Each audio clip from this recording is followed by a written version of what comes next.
Уже много лет, каждое свое утро, независимо от того, какие у меня дальнейшие планы, я начинаю с Сурья Намаскар. Может быть, я сейчас пойду на улицу заниматься йогой, может быть, на пробежку, может быть, я поеду в фитнес-центр. Может быть, я тороплюсь, у меня какие-то дела, но все равно я нахожу вот эти несколько минут для того, чтобы начать свой день с Сурья Намаскар.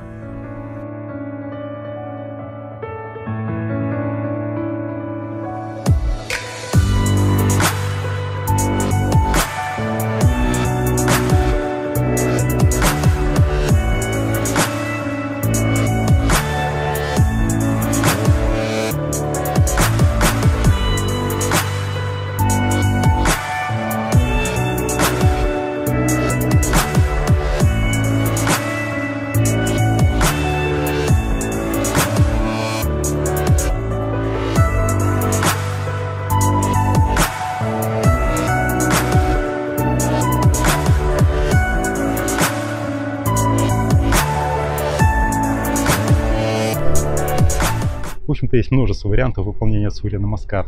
Я перепробовал разные. Нет правильного или неправильного варианта. Просто разные варианты подходят для разных людей. Честно говоря, мне менее всего подошел аштанговский вариант. Дело в том, что в нем присутствует Вирабхадрасана, третья разновидность. Это балансовая асана. И когда я выполняю Сурья Намаскар, я всегда погружаюсь в какие-то глубокие внутренние состояния.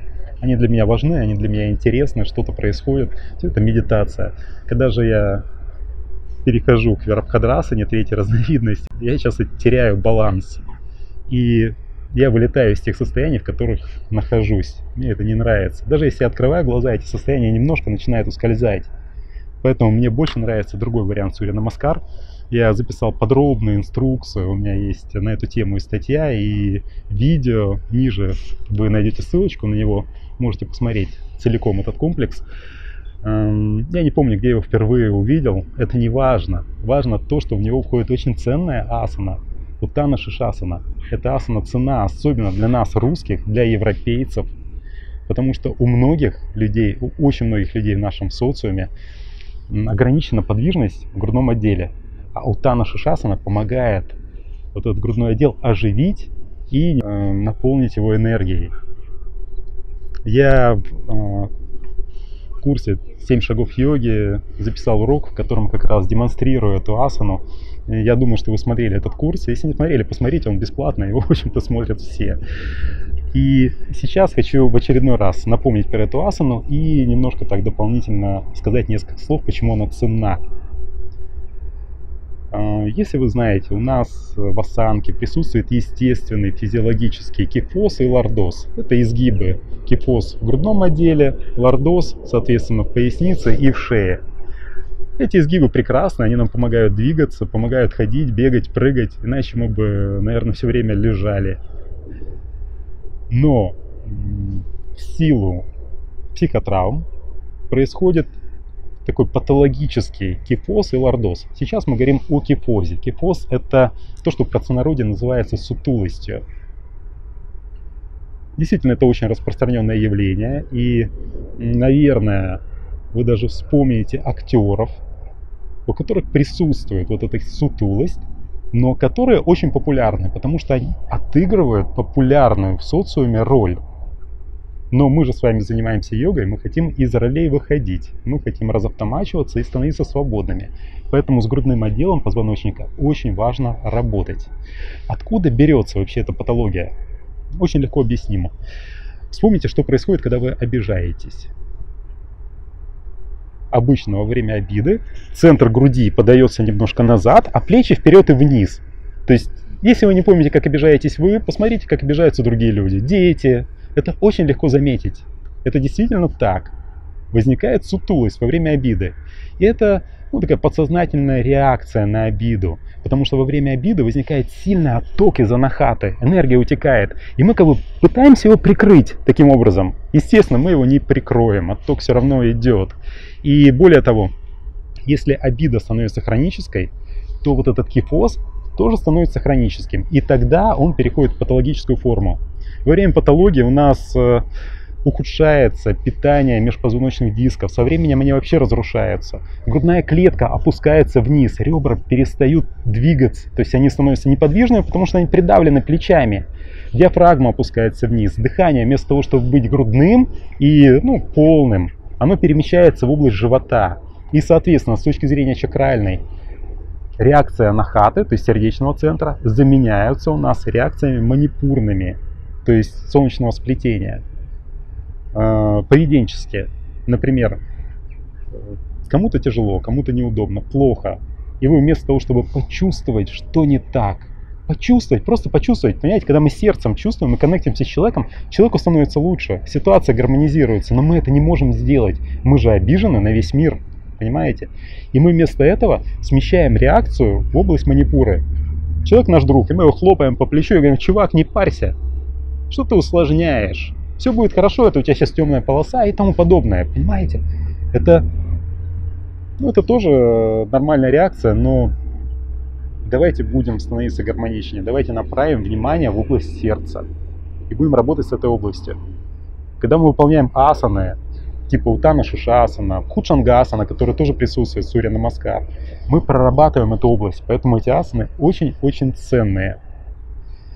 Вообще каждая асана, она ценна.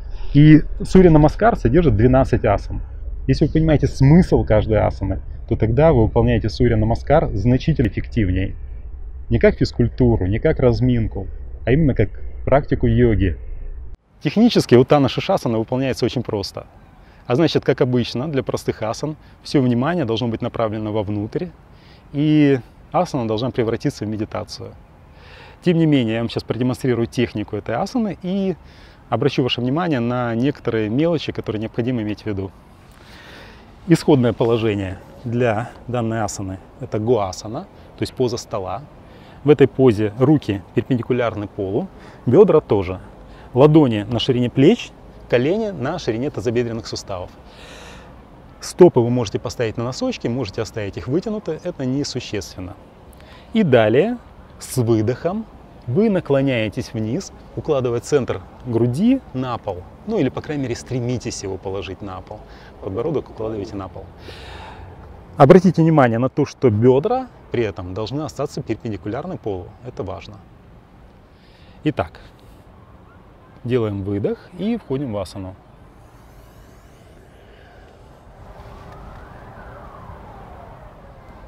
Далее вы можете переместить руки вперед, или оставить их посередине, или оставить на ширине грудной клетки. Цель при этом – максимальный прогиб ощутить именно в грудном отделе позвоночника. С физической точки зрения именно в этом смысл асаны. Выполняя ее день за днем, вы постепенно будете делать ваш позвоночник более гибким. Не перегибайте палку, то есть выполняйте ее до болевого порога. Если ощущаете дискомфорт, это не страшно. Если ощущаете боль, то нужно вернуться немножко назад. Не торопитесь. Уточки со мной согласны. Некуда спешить. Все придет в свое время. Просто выполняйте эту асану и постепенно, день за днем, вы будете питать межпозвоночные диски. Постепенно ваша грудная клетка будет открываться. Вы будете наполняться состояниями, с которыми связана данная асана. А с какими состояниями она связана? Состояниями сердечного центра. То есть это состояние любви, состояние сорадования, состояние эмпатии. Вы чувствуете себя связанным со всем, что вас окружает. Вот этот пруд, эти уточки, люди, которые гуляют вокруг, какие-то дети. Все наполняет вас во время выполнения данной асаны. И когда вы ее выполните, вы должны почувствовать эту связь. Вы должны почувствовать, что вы дитя мироздания.